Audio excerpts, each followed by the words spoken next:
చాలామందికి బలహీనతలు ఉన్నాయి. మీకు తెలుసు, ఇంక ఎవరికి తెలీదు. దేవునికి మీకు తెలుసు ఆ బలహీనతలు ఏంటో. మీ సొంత భార్యకి భర్తకి కూడా తెలియకపోవచ్చేమో. ఆ బలహీనతలు పుట్టుకతోటి వచ్చినాయి. కానీ ఒక గొప్ప సంగతి ఏంటిదంటే, ఈ బలహీనతలు మనము పోరాడాలి అని అనుకున్నంత వరకు మనం పోరాడలేము. We can not do it with our own strength. మన సొంత శక్తితోటి మనము చేయలేము. కానీ ఎప్పుడైతే ఆయన సన్నిధి కింద వస్తామో, ఆయన సన్నిధిలోకి వస్తామో, ఆయన వాక్య నీడలోకి వస్తామో, లేకపోతే ఈ రీతిగా మనము సమాజంగా కూడి ఆయనను ఆరాధిస్తామో, మన బలహీనతలు ఆయన బయలుపరిచి ఆయన ఏం చేస్తాడంటే మన బలహీనతలను ఆయన అధికారం కింద తీసుకొని ఆ బలహీనతలని వ్రేలతో సహా తీసివేస్తాడంట. అటువంటి అనుభవం ఉన్నవారు చేతులెత్తి హల్లెలూయా చెప్తారండి. నా బలహీనతలు దేవుని సన్నిధికి వచ్చిన తర్వాత దేవుడు తీసివేశాడు అనే అనుభవం ఉన్నవారు మాత్రమే హల్లెలూయా చెప్తారా?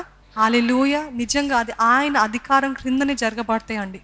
ఎన్నోసార్లు మన సొంత శక్తితోటి మనం మా బలహీనల్ని బలముగా మార్చుకుందాం అనుకుంటాము, తీసివేయాలనుకుంటాము. కానీ there is so much of authority in God's presence. ఆయన సన్నిధిలో ఎంత అధికారం ఉందంటే, ఆయన వాక్యము వినబడినప్పుడు, లేకపోతే ఆయన సన్నిధిలో ఉన్నప్పుడు, పరిశుద్ధాత్మ తాకుదల కలిగినప్పుడు మన బలహీనతలు ఆయన తీసివేస్తాడంట.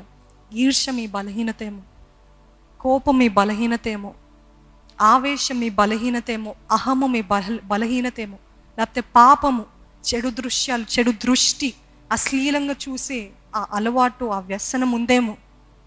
అవన్నీ కూడా సడన్గా ఏం జరుగుతుందో తెలియదు. కానీ ఆయన వాక్యం చెప్పినట్టు రూపాంతర అనుభవము మనకిచ్చి ఆ బలహీనతలు ఇంకా మనలో లేకుండా చేసే దేవుడు అండి.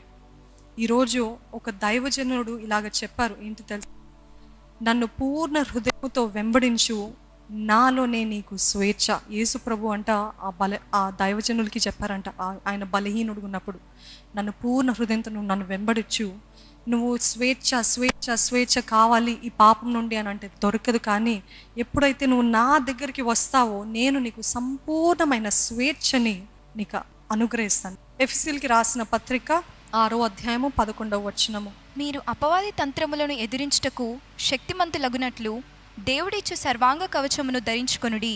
ఏలయనగా మనము పోరాడునది శరీరులతో కాదు, కానీ ప్రధానులతోనూ, అధికారులతోనూ, ప్రస్తుత అంధకార సంబంధులకు లోకనాథులతోనూ, ఆకాశ మండలమందున్న దురాత్మల సమూహములతోనూ పోరాడుచున్నాము.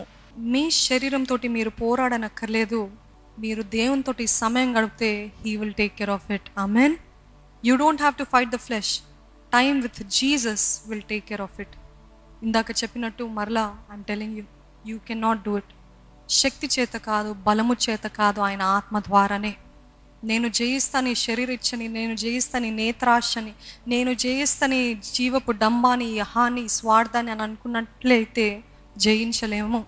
కానీ ఎప్పుడైతే ఆయన సన్నిధికి వస్తామో, టైం విత్ జీసస్, ఆయనతోటి సమయం గడిపినప్పుడే, ఆయన వాక్యాన్ని చదువుతున్నప్పుడే, ఆయన సన్నిధిలో ప్రార్థన చేసినప్పుడే ఒక్కటిగా బయలుపరుస్తూ, ఇదిగో ఇది నువ్వు మార్చుకోవాలి, ఇదిగో ఇది నువ్వు మార్చుకోవాలి, నువ్వు ఆ రీతిగా ప్రవర్తించినది సరికాదు అని ఎప్పుడైనా దేవుడు మీతో చెప్పిన అనుభవాలు ఇక్కడ ఉన్న వారికి ఎవరికైనా ఉన్నాయా అని?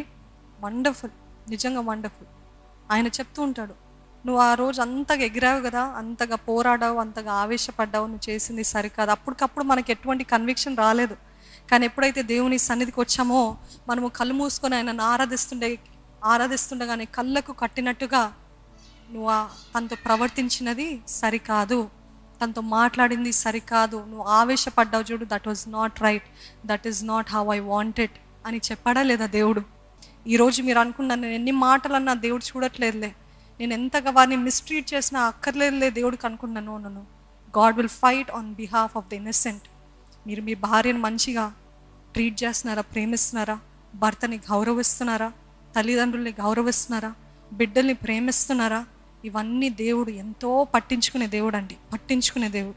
అందుకనే మన ఆరాధన అంతా కూడా వ్యర్థం అవుతుంది మన హృదయం దేవునితో సరిగ్గా లేకపోతే. ఈరోజు మీ ఆరాధన దేవునికి అంగీకారం ఉందా అని అంటే మన ప్రవర్తన సరిగ్గా ఉందా, పరిశుద్ధంగా ఉన్నామా, వాక్య ధ్యానం ఉందా, అన్ని రీతిలుగా నిష్కలంకులుగా పరిపూర్ణమైన వారు ఉన్నామా అన్నట్లయితే దేవుని సన్నిధిలో అది ఎలాగెళ్తే తెలుసా? ఇంపైన సువాసనగా ఆయన అని చెప్పి, this is pleasing to me, ఇది నాకు ఎంతో ఇంపుగా ఉంది అని చెప్పి ఆరాధన ఉంటుందంట.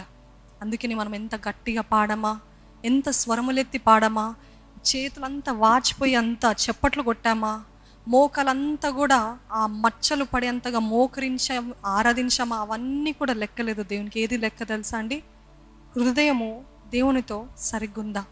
అది సరిగ్గుంటే అంట మన ఆరాధన అంతా కూడా ఇంపుగా ఉంటుందంట. హల్లెలూయా.